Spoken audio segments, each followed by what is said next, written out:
નમસ્કાર મિત્રો, નોલેજ ગુરુજીમાં આપનું હાર્દિક સ્વાગત છે। મિત્રો, કોન્સ્ટેબલના ગુણ બતાવતા નથી અથવા તો ઇનવેલિડ રોલ નંબર અને જન્મ તારીખ બતાવે છે, તો હવે શું કરવું તે અંગેની ચર્ચા આજના વિડીયોમાં આપણે કરીશું।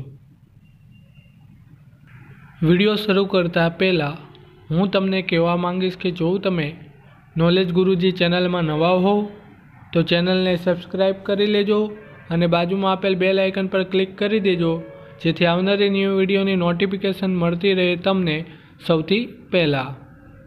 જો મિત્રો વિડીયો પસંદ આવે તો વિડીયોને લાઇક કરજો, કોમેન્ટ કરી અમને જણાવો તમારે પણ આવો જ પ્રોબ્લેમ છે અને વિડીયોને શેર કરવાનું ના ભૂલશો।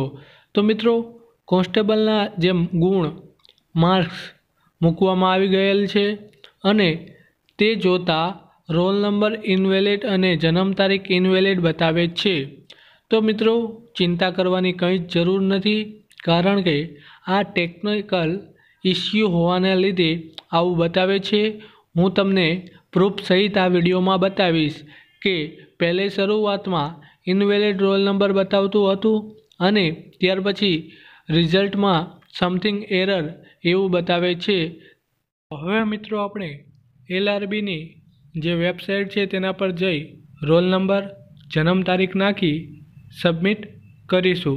તો તમે જોઈ શકો છો સ્ક્રીન પર। ત્યાર પછી મિત્રો સબમિટ કર્યા પછી અહીંયા ઇનવેલિડ રોલ નંબર અને જન્મ તારીખ બતાવે છે। ત્યાર પછી ફરીથી સબમિટ કર્યું તો પણ ઇનવેલિડ રોલ અને નંબર જન્મ તારીખ બતાવે છે। ત્યાર પછી ત્રીજી વાર કર્યું તો તમે જોઈ શકો છો ખુલી ગયું છે, પરંતુ something went to wrong, please try again, log out. તો મિત્રો આ ખુલી ગયું છે, એટલે કે આપણો રોલ નંબર અને જન્મ તારીખ તો સાચી જ છે પણ રિઝલ્ટ બતાવતું નથી, કારણ કે ઘણા બધા યુઝર યુઝ કરી રહ્યા છે।